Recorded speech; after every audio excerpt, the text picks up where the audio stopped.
Mga karagkarag, welcome back to my vlog. Isang maganda at mainit na tanghali sa inyong lahat mula dito sa Lasak City. Buhay na buhay ang Kalaglikuragan mga karagkarag. Medyo okay na talaga yung pakiramdam ko. Shout out sa kaibigan kong nagresita sa akin ng gamot. Biruin yung mga karagkarag. Mula November 26 yata ako nagsimulang magkasakit ng sipon, ubo sa kalagnat. Hanggang ngayon, kahapon mga karag-karag, medyo kumalma na talaga yung pakiramdam ko. Nakakita na ako ng liwanag. Akala ko matigok na si Kuragan. Paano na lang, no? Menopausal distraction look natin. Paghandaan ko talaga next year yung mga bunggahang mga pa-outfit na naman ba.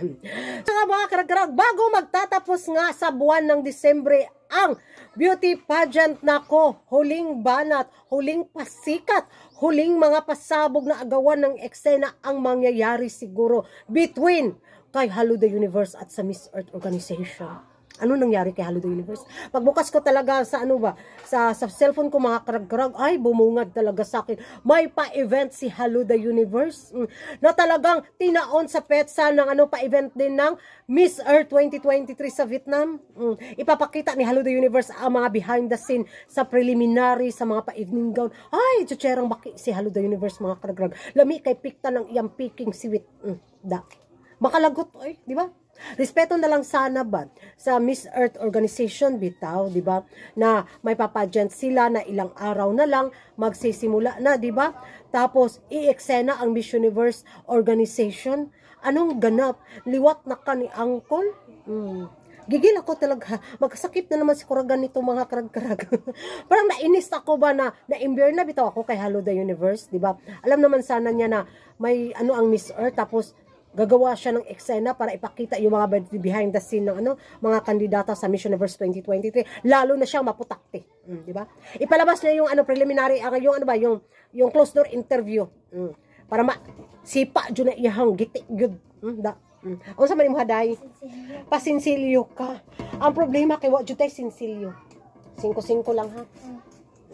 Naraw 5-5. So mga karag-karag, na-imbir na ka talaga ba? Manggigigil ka, di ba? Na kulang pa ba yung mga ilang, sa kailan man nagsimula yung Miss Universe? Kulang pa ba yung mga, mga pasabog na mga paribilasyon niya, yung mga pasabog na kontrobersiyan niya, yung mga pasabog na awayan niya ng kanyang BFF, yung mga pasabog na resulta sa Miss Universe 2023? Kulang pa ba yun na pa-spotlight sa Miss Universe Organization, di ba?